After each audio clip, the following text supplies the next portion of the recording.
폴란드 공군의 노박 중장이 한국 경남 사천의 한국항공우주 산업을 방문했을 때 현장은 그야말로 뜨거운 열기로 가득 차 있었다. 그가 직접 KF-21 시제기에 탑승하며 확인한 기술력은 폴란드군 관계자들에게 강렬한 인상을 남겼다. 바르샤바 군 관계자들 사이에서는 KF-21이 미국의 F-15EX와 F-35A 사이를 메워주는 이상적인 전투기라는 평가가 조용히 흘러나왔다. 이 방문은 단순한 외교적 의전이 아니라 폴란드가 한국형 전투기를 실질적 대안으로 검토하고 있음을 보여주는 강력한 신호였다. 폴란드 내부에서는 공군 전력 재편을 둘러싼 논의가 급속히 진행되었다. KF-21 구매 협상이 본격적으로 오르내리면서 정치권과 국방부, 산업계 모두의 관심이 한 곳으로 모였다. 폴란드가 KF-21 블록 2 모델에 집중하는 이유는 단순한 노후 전력 교체가 아니었다. 러시아와의 장기적 군사 대치를 염두에 둔 전략적 판단이었다. 폴란드에게 필요한 것은 단순한 전투기가 아니라 혹한의 기후 속에서도 높은 출격률을 유지할 수 있고 실시간 작전 지속 능력을 갖춘 그리고 서방 무기 체계와 완벽히 호환되는 다목적 전력이었다. 바로 그 요구 조건을 KF-21이 충족시켰다. 여기에 한국형 방산 패키지의 강점인 현지 생산, 정비, 훈련 협력이 결합되면 단순한 구매를 넘어 자국 방산 산업의 경쟁력까지 끌어올릴 수 있다. 폴란드는 이 전투기를 통해 단순히 하늘의 주권을 지키는 것을 넘어 산업적 독립까지 이루려는 야심을 품고 있다. KF-21은 이미 6번째 시제기까지 비행시험을 마쳤고 안정성과 완성도를 확실히 입증했다.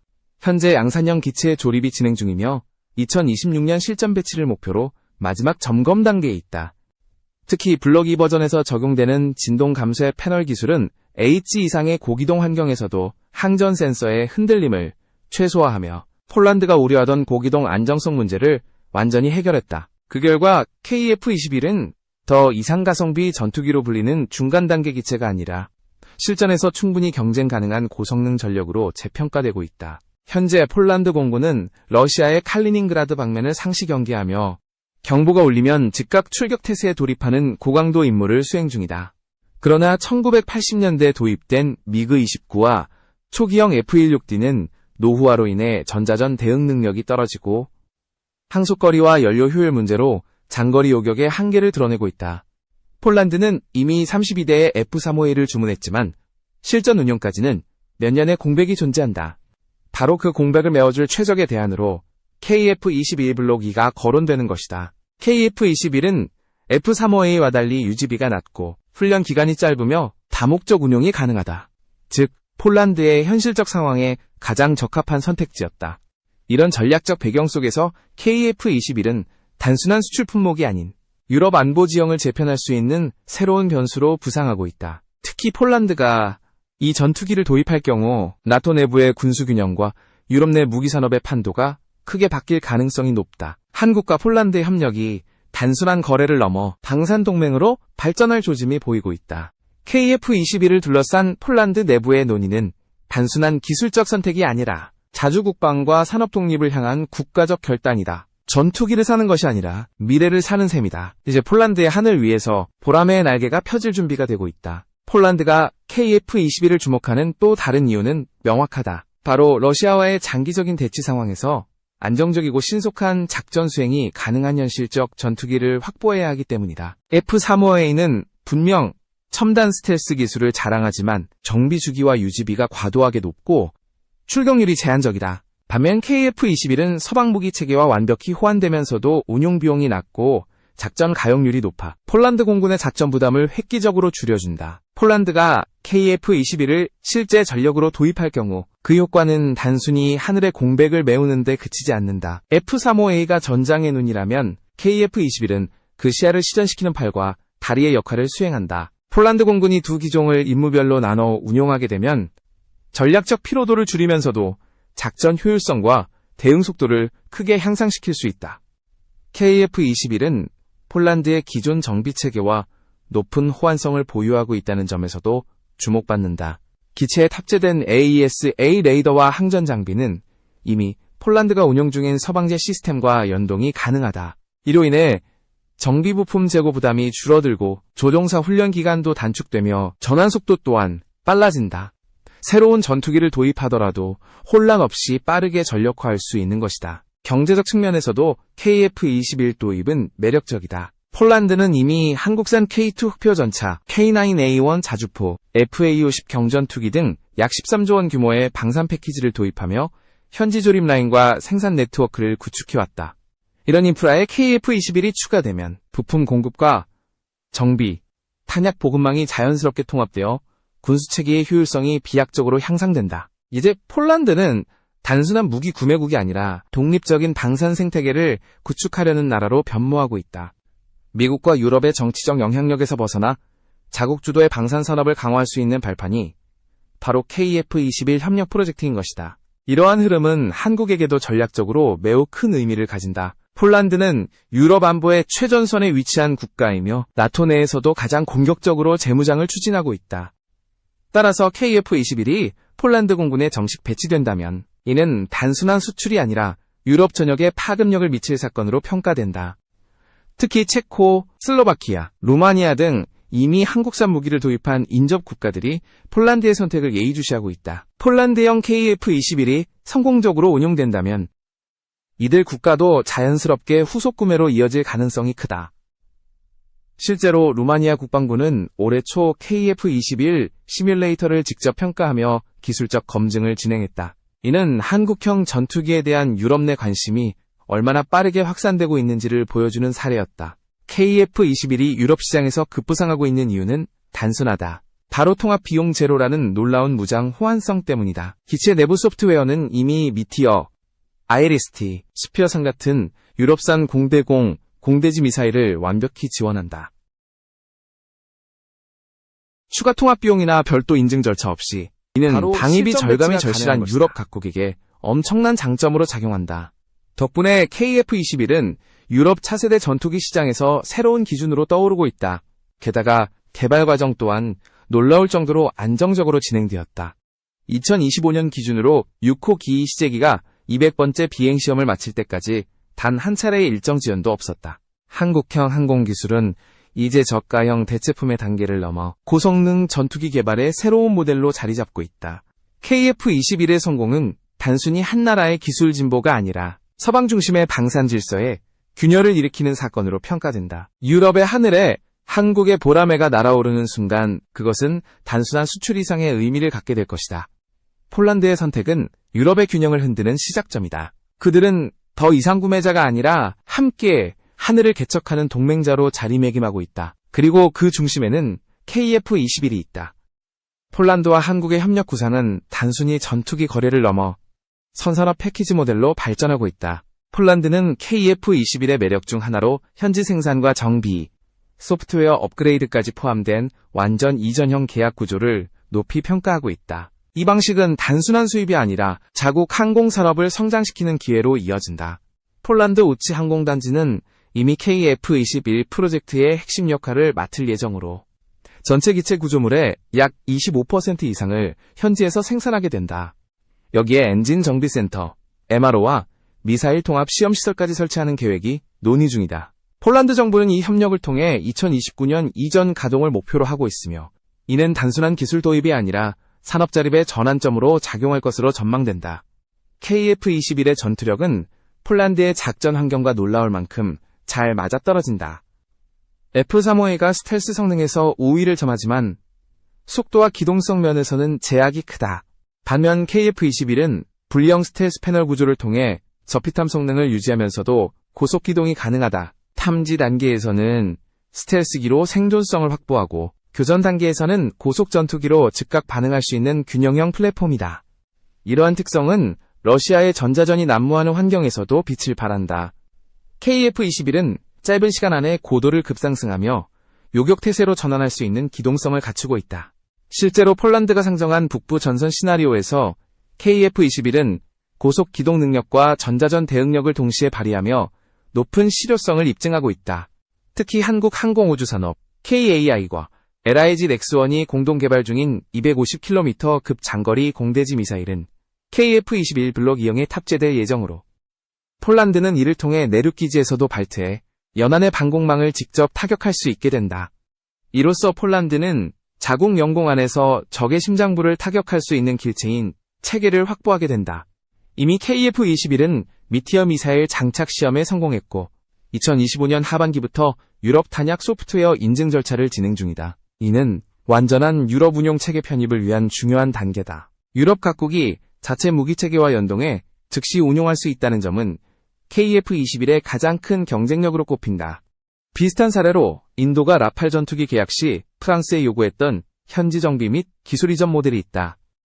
하지만 그 과정에서 비용 증가와 일정 지연이 발생하며 실제 산업 효과는 제한적이었다. 반면 한국은 훨씬 실용적이고 효율적인 협력 모델을 제시하고 있다. 터키의 TFX 프로젝트는 기술 이전 문제로 장기간 지연되고 있지만 KF-21은 이미 검증된 플랫폼으로 빠른 실전화가 가능하다. 이 차이는 폴란드가 한국을 선택한 결정적 이유 중 하나다. 물론 해결해야 할 과제도 존재한다. 블록 2형의 완전한 공대지 타격 능력을 확보하려면 2년 이상의 시험평가가 필요하다. 또한 폴란드의 혹한 환경인 영하 40도에서도 안정적으로 작동해야 하는 열화상 장비 검증이 필수적이다. 이에 대비해 한국항공우주산업은 시베리아 지역에서 혹한기 데이터 축적을 진행 중이다.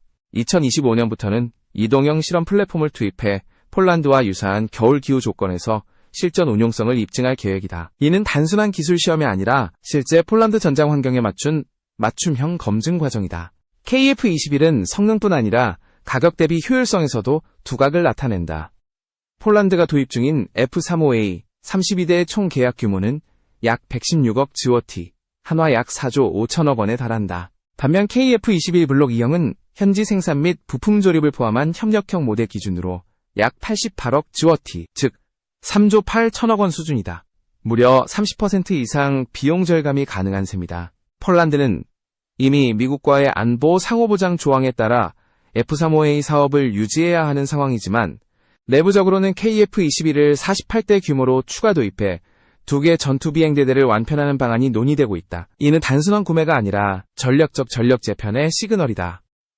이제 폴란드의 하늘에는 새로운 세대의 전투기가 떠오르고 있다. KF-21은 단순한 수출 기체가 아니라 폴란드의 안보 구도 자체를 재편할 핵심 축으로 자리 잡고 있다. 보라매의 비행은 이제 유럽 대륙을 향하고 있다.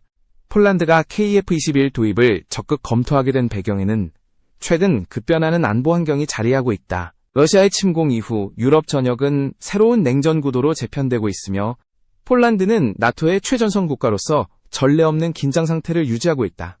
이런 상황에서 항공전력의 공백은 국가 안보에 직접적 위협으로 이어진다. 얼마 전 폴란드 영공에서는 러시아 전투기가 국경선을 침범하는 사건이 발생했다.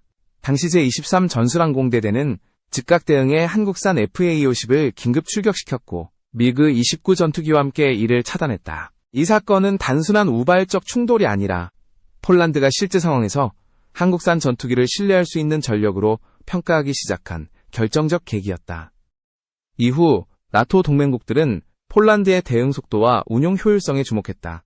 러시아가 루마니아와 리투아니아 인근에서 잇따라 영공을 침범하며 긴장을 고조시키자 폴란드 내부에서는 항공 전력 확충 요구가 급격히 높아졌다. 현재 폴란드는 F-16D, FA-50, 그리고 아직 실전 배치가 완료되지 않은 F-35A 32대를 운용 중이지만 전력 공백은 여전히 뚜렷하다. 라돔 공군기지에서 발생한 F-16 추락 사고는 이러한 불안을 더욱 증폭시켰다. 에어쇼 도중 화재로 기체가 추락했고 조종사가 순직했다. 이 사고는 노후화된 전투기와 정비체계의 문제점을 적나라하게 드러내며 미국산 기체에 대한 신뢰성 논란을 불러일으켰다. 그 결과 폴란드 내에서는 새로운 대안에 대한 요구가 본격적으로 제기되기 시작했다. 자연스럽게 시선은 한국으로 향했다. KF-21 보라매는 이미 한국 공군의 비행시험을 통해 안정성과 실전성을 입증했으며 폴란드가 원하는 상업협력 모델을 충족시키는 몇 안 되는 기체였다. 이로써 KF-21은 단순한 수출 품목을 넘어 폴란드의 대러시아 전략을 실질적으로 재편할 핵심 전력으로 부상했다. 한편 우크라이나 전장에서 F-16이 첫 실전에 투입되며 전 세계의 이목이 집중됐다. 덴마크와 네덜란드에서 전황훈련을 받은 우크라이나 조종사들이 러시아의 대규모 공습에 맞서 출격했지만 결과는 참혹했다. 첫 임무 중 F-16 한 대가 추락했고 조종사 올렉시 마스 중령이 목숨을 잃었다. 그는 단순한 파일럿이 아니라 국제사회의 F-16 지원을 호소해온 상징적 인물이었다. 이 사고는 단순한 기술적 문제가 아니라 전환훈련의 한계와 전술적 리스크를 여실히 보여주는 사건이었다. F-16은 고도의 디지털 시스템과 사이드 스틱 제어 방식으로 설계된 대표적 4세대 전투기다. 반면 우크라이나가 오랫동안 운용해온 미그-29는 중앙 스틱 기반의 기계식 유압 제어 방식으로 조종 체계 자체가 완전히 다르다. 충분한 훈련 없이 실전에 투입되면 사고 위험이 높을 수밖에 없었다. 특히 러시아의 공습 상황에서 조종사들이 익숙하지 않은 시스템을 다뤄야 했다는 점은 치명적인 약점이었다. 숙련된 베테랑조차 전환 과정에서 혼란을 겪는 경우가 많다. 실제로 과거 여러 나라의 공군에서도 기종 전환 중 사고가 빈번히 발생했다. 우크라이나의 F-16 전환은 상징적이지만 동시에 훈련과 준비의 중요성을 일깨운 사례였다. 서방 전문가들은 F-16 운용이 본격화되기까지 최소 수개월 이상의 훈련과 시뮬레이션이 필요하다고 경고해왔다. 그러나 전황이 급박한 우크라이나는 그 시간을 확보할 수 없었다. 이 문제를 해결할 수 있는 해답은 의외로 가까운 곳에 있었다. 바로 폴란드가 이미 실전 운용 중인 한국산 FA-50이었다. FA-50은 기본 플랫폼이 F-16과 유사해 조종사 전환 과정을 대폭 단축시킬 수 있다. 또한 정밀 유도 무기와 공대공 미사일을 탑재할 수 있어 단순한 훈련기를 넘어 실전용 다목적 전투기로 활용된다. FA-50을 중심으로 한 한국의 훈련 체계는 서방식 조종 교육과 기체 운용을 자연스럽게 연결시키는 장점을 지니고 있다. 폴란드는 이미 이 시스템을 통해 조종사 양성 효율을 획기적으로 개선했다. 이 같은 사례는 우크라이나가 처한 현실에도 중요한 시사점을 던진다. 만약 우크라이나 조종사들이 폴란드의 FA-50 시스템을 통해 단계적 전환 훈련을 받았다면 F-16 운용의 실패와 같은 비극은 피할 수 있었을지도 모른다. 이 대목에서 다시금 한국산 전투기의 전략적 가치가 조명되고 있다. KF-21과 FA-50은 단순한 무기가 아니라 동맹국의 생존을 지탱하는 운용 솔루션으로 자리 잡고 있다. 폴란드의 선택은 전투기의 문제가 아니라 국가 생존의 문제다. 그리고 그 해답은 한국이 제시한 실용적이고 검증된 시스템 속에 있다. 우크라이나의 F-16 추락 사고는 단순한 비극을 넘어 서방식 전투기 운용의 구조적 문제를 드러냈다. 전투기 자체의 성능이 아무리 뛰어나더라도 그것을 완벽히 다루는 조종사가 없으면 그 기체는 단지 고가의 철조각에 불과하다. 우크라이나의 현실은 바로 이 교훈을 여실히 보여주었다. 전문가들은 오래전부터 소련제 미그-29를 운용하던 조종사들이 F-16으로 전환하려면 최소 28주 이상의 집중 교육이 필요하다고 경고해왔다. 실제로 한국 공군 역시 과거 F-16을 도입할 때 7개월 이상의 전환 훈련 과정을 거쳤다. 하지만 전시 상황의 우크라이나는 그 시간을 확보할 수 없었다. 그 결과 훈련이 불충분한 상태에서 조종사들은 실전에 투입됐고 이는 결국 참사로 이어졌다. 우크라이나 조종사들이 겪은 혼란은 단순한 조종석의 차이에서 비롯된 것이 아니다. 전투기의 기초 시스템 언어, 항공통신 교범, 임무 데이터 링크까지 모두 영어 기반으로 구성되어 있었다. 기존의 러시아식 훈련 체계에서 이를 단기간에 숙달한다는 것은 불가능에 가까운 일이었다. 이런 이유로 서방 전문가들은 F-16 지원이 결정된 시점부터 전력화까지 오랜 시간이 걸릴 것이라 예측했으며 실제로 이번 사고 이후 우크라이나는 F-16 운용을 일시 중단할 수밖에 없었다. 그러나 전장에서는 훈련의 여유가 없다. 하루라도 빨리 제공권을 회복해야 하는 절박한 상황에서 준비되지 않은 전투기 투입은 또 다른 사고로 이어질 수 있는 위험한 선택이었다. 이 난제를 풀 해답은 한국에서 이미 현실화되고 있었다.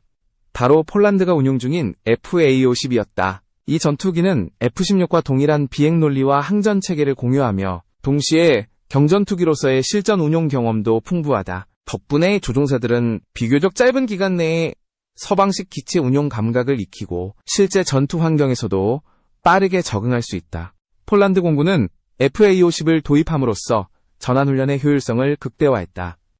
FA-50은 원래 T-50 고등훈련기를 기반으로 개발된 기체로 F-15와 F-16 조종사 양성을 목적으로 설계되었다. 따라서 훈련기와 실전기 사이의 단절을 최소화하며 자연스럽게 전력 운용의 연속성을 확보할 수 있다. 폴란드는 초기에 이탈리아의 M346 훈련기를 시험했지만 조종체계의 불일치와 정비 효율 문제로 곧 한계를 느꼈다. 결국 국방부 고위층은 실전과 훈련을 동시에 충족할 수 있는 기체로 FA-50을 최종 선택했다. 그 결과 폴란드의 조종사 양성 속도는 이전보다 2배 이상 향상되었다. 이 결정은 한국산 전투기의 전략적 가치를 세계적으로 재조명시키는 계기가 되었다. FA-50은 단순한 훈련기가 아니다. 정밀 유도 폭탄, 공대공 미사일, 공대지 무기까지 탑재 가능한 다목적 전투기로 이미 아시아와 중동 지역에서 실전 배치를 통해 성능을 입증했다. 한국 공군 역시 FA-50을 통해 기종 전환 기간을 획기적으로 줄였으며 이러한 경험은 국제사회에서 한국식 훈련 체계의 신뢰로 이어졌다. 이로써 한국은 단순한 무기 수출국이 아니라 조종사 양성과 전력 운영 솔루션을 함께 제공하는 방산 종합국으로 자리 잡았다. 일부 서방 군사 전문가들은 우크라이나 조종사들을 폴란드로 보내 FA-50을 통해 훈련시키는 방안을 제안했었다. 실제로 이 방안은 정치적 부담이 적고 빠른 전환 효과를 기대할 수 있는 실질적 대안이었다. 그러나 복잡한 무기 수출 규정과 각국의 이해관계가 얽히면서 결국 실행되지 못했다. 만약 이 협력이 이루어졌다면 지금 우크라이나의 전황은 달라졌을 것이다. 더 많은 조종사들이 완성도 높은 F-16 전술 운용 능력을 갖추고 러시아의 공세를 견제했을 것이다. 이 가정은 단순한 상상이 아니라 FA-50의 실전 검증 데이터가 이미 이를 뒷받침하고 있다. 이번 사건은 국제사회에 다시 한번 고등훈련기의 중요성을 일깨워주었다. 덴마크는 자체 훈련기가 부족해 복자형 F-16을 임시로 사용했지만 이 방식은 훈련 효율과 안전성 모두에서 한계를 드러냈다. 지난해 8월 우크라이나 상공에서 L-39 훈련기 2대가 충돌해 3명의 조종사가 사망한 사건은 훈련 체계 부재의 심각성을 상징적으로 보여주었다. 첨단 전투기를 확보하는 것 못지않게 중요한 것이 바로 숙련된 파일럿 양성이다. 한 명의 조종사를 길러내는데 수년의 시간과 수십억 원의 예산이 들어간다. 한국의 경우 조종사 1인당 양성 비용은 약 10억 원. 미국은 많게는 100억 원 이상이 투입된다. 그렇기 때문에 최신 전투기보다 더 귀한 존재가 바로 조종사다. 파일럿을 잃는다는 것은 전력을 잃는 것과 다름없다. 이 사실이 한국이 최근 차세대 고등훈련기 개발에 막대한 투자를 쏟고 있는 이유다. FA-50은 이런 현실적 요구에 완벽히 부합하는 실전형 훈련기로 평가받고 있다.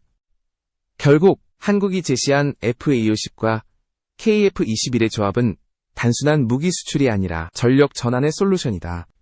전투기의 성능, 훈련 체계, 산업 협력까지 하나로 통합한 모델, 그것이 바로 폴란드와 한국이 함께 만들어가고 있는 새로운 방산 패러다임이다.